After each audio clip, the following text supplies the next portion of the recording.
The quiet realization rarely arrives with the ringing of a bell. It usually settles in during the most mundane moments of life. It happens while sitting in a parked car after a commute, staring blankly at the dashboard before walking through the front door. It happens at the kitchen table on a quiet Sunday morning, reviewing a digital brokerage statement while the rest of the house sleeps.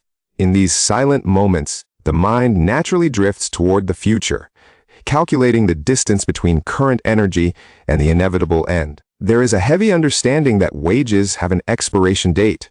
Eventually, the capacity to trade hours for dollars will cease entirely. Survival must eventually be funded completely by accumulated capital alone, from basic groceries to the payment of ever-increasing property taxes. Mental math begins, projecting current balances decades into the future. The resulting emotion is rarely a sense of profound relief. Instead, it is a cold and sobering sense of uncertainty, translating an abstract number into 30 years of future existence. The arithmetic of the middle class almost always feels fragile. American financial culture has been anchored to a specific folklore, a belief passed down and accepted as the measure of success. This is the conviction that there is a singular, universal finish line. That finish line is exactly $1 million. It is a psychologically perfect number.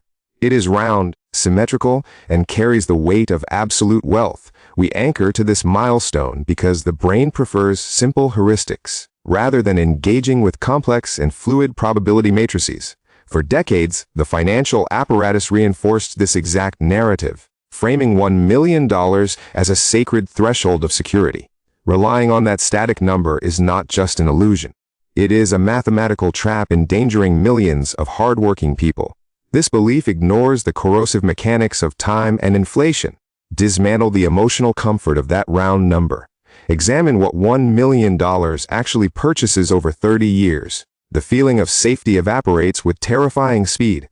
Look past the gross accumulation and focus on actual yield, accumulating $1 million and applying a 4% withdrawal rate. This pile of money generates exactly $40,000 per year. This $40,000 is not free and clear. It is still subject to taxation depending on account structure. For a family used to earning $150,000, dropping to $40,000 is not a comfortable transition. It is a severe, structural downgrade in their standard of living. The illusion of the magic number falls apart completely. Retiring is not about sitting on a pile of gold. It is entirely a problem of massive, permanent income replacement. The objective is to build a stable, synthetic income machine, a salary that lasts 30 years regardless of economic shocks. We must examine how middle-class money is actually structured. Falling short is almost never a result of moral failure. Popular narratives shame the middle class for buying premium coffee. These minor choices are not the root cause of insecurity. This is a fundamental misdiagnosis of the actual problem. Effort and discipline alone cannot override structural reality. The middle class operates inside rigid mathematical constraints. Human income has a practical, firm ceiling based on skills. However, the fixed costs of living possess no such ceiling. Housing, health insurance, and property taxes consume the majority of paychecks. Childcare costs take a huge bite before any financial decisions are made. A household earning $130,000 faces tough choices. They aren't choosing between index funds and luxury European vacations. They must divide the thin margin left after the mortgage is paid. After vehicle loans, utilities, and groceries, very little capital remains. Generic financial advice to cut expenses often feels deeply alienating. This advice is disconnected from the lived reality of the middle class. It assumes a financial buffer that simply does not exist for families. Life demands an absolute and unyielding order of financial operations. You cannot fund retirement while carrying high-interest medical debt. Sudden unemployment makes long-term saving nearly impossible for most. Compounding capital is difficult when paying exorbitant sums for daycare. Both parents must work just to cover these essential costs. Every dollar entering the household has multiple and urgent demands. The trade-off is rarely between saving and wasteful spending. It is a brutal choice between the future and immediate needs, managing the pressing needs of your family in the present moment. Choosing between a retirement account and a car repair is easy. Survival dictates that the present emergency always wins the capital. Consider the mathematical reality of a typical, representative scenario. Imagine a household with a gross income of $140,000. They own a modest home valued at $450,000. They have followed the rules and maintained steady employment for decades, diligently directing 15% of their income into retirement accounts. They reach their 50s with $600,000 accumulated. Amassing $600,000 is a massive and commendable achievement. They have done exactly what the system asked of them. Yet the actual projections for their future are absolutely sobering. They need to replace 70% of their current gross income. Factoring in Social Security, they still need $50,000 annually. Generating $50,000 safely requires more than they have.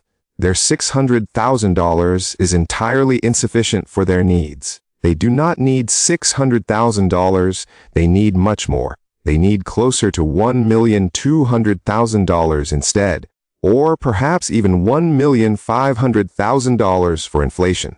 The gap between their savings and the rigid math is staggering. This gap is often insurmountable after 30 years of continuous labor. This is the brutal realization hitting millions of American households today. The required capital frequently exceeds their entire lifetime income history.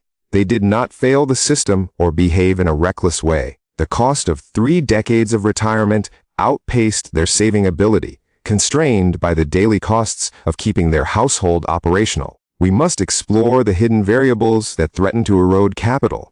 Retirement math assumes stability, but the middle class faces constant friction. Imagine when property taxes on a primary residence double in 10 years. Saved capital is actively drained by medical and tax system friction. Unexpected medical care can consume 30% of fixed annual income. The margin for error in these calculations shrinks to absolute zero. An ill-timed bear market can permanently impair a retirement portfolio.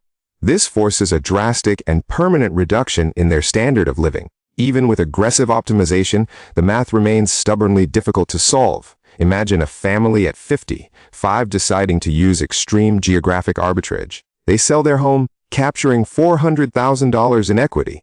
They relocate to a lower-cost region and buy a smaller home. This maneuver provides temporary relief but doesn't change the underlying reality. Capital must still be stretched to cover 30 years or more. Arbitrage softens the blow but cannot stop the decay of purchasing power. Human longevity has outpaced the middle class capacity to store wealth efficiently. Financial pressure changes shape and intensity across the decades of life. In your 20s, the concept of retirement feels purely theoretical and incomprehensible. The distance to the end makes the final number feel irrelevant. The focus is on behavior and the muscle memory of saving money. Saving is often deeply uncomfortable during this early stage of life. The magnitude of the math doesn't matter yet because time is forgiving. In your 40s, the abstraction begins to fade into sharp, heavy relief. This is the era where the structural squeeze is at its peak. You earn your highest income, but carry your heaviest financial obligations.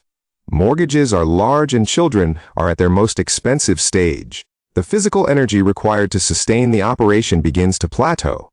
Textbook strategies fail because discretionary cash flow simply does not exist. Strategy usefulness depends on your life stage and your immediate constraints. By your late 50s, the window for aggressive compounding has closed. The unforgiving reality of the math forces a deep psychological shift, shifting from ambitious accumulation to the mindset of fearful preservation. You realize you can no longer out-earn or out-save the gap. You have to figure out how to simply navigate the shortfall. Progress changes from watching growth to ensuring the balance doesn't deplete. Depleting against the forces of property taxes and medical inflation. Faced with structural pressure and unbalanced equations, people must adapt. They do not follow the clean lines of a retirement calculator. They engage in complex, quiet, and often painful financial compromises. When the math shows they cannot afford to stop working, they rarely panic loudly. Instead, they quietly adjust their expectations. They restructure their reality and realize the old retirement model is gone. Complete cessation of labor at 65 was a brief historical anomaly. The The practical reality is that people simply work much longer now. They transition to part-time roles or take on freelance projects, finding lower stress employment to delay tapping into their fragile savings. They accept selling the family home to bridge the mathematical gap. Equity in the drywall is the only way to fund retirement. They deliberately delay home repairs and drive older vehicles for longer, navigating math through a slow process of concession and recalibration. Middle-class wealth is slow, heavily constrained, and entirely imperfect. They accept that the outcome of their labor is probabilistic. The final result is not guaranteed. Despite decades of hard work, they hope the broader macroeconomic environment holds up for them. They desperately hope their physical health holds out for years. They piece together a fragile mosaic of Social Security benefits, combining partial employment income with modest and terrified portfolio withdrawals, making the math work month by month and year by year. It is not the glossy image on a wealth management brochure. It is the pragmatic and exhausting management of a difficult equation. The sum required to stop trading time for money is high. It is not a reflection of your own moral discipline. It is the cold cost of funding decades of biological existence, operating within an economic structure that guarantees absolutely nothing.